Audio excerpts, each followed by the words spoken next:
प्रचाराचा super Sunday. उपमुख्यमंत्री देवेंद्र फडणवीसांच्या माढ्यात आज 3 सभा। उद्धव ठाकरे रत्नागिरीत, अजित पवार आणि शरद पवार बारामतीत, तर मुख्यमंत्री एकनाथ शिंदेंच्या सांगलीत सभा।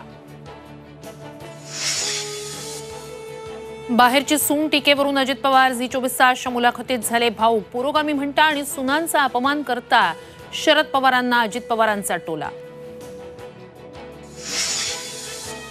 पुलवामा प्रकरणी केलेलं वक्तव्य देशाची बदनामी करणारं। प्रणिती शिंदेंविरोधात भाजपची निवडणूक आयुक्तांकडे तक्रार, गुन्हा दाखल करण्याची भाजपची मागणी।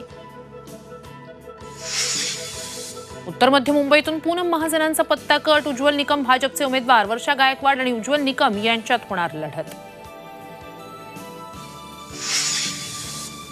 मुंबईत भांडूपमध्ये 3 कोटी रुपये सापडले। नाकाबंदी दरम्यान निवडणूक अधिकाऱ्यांची कारवाई।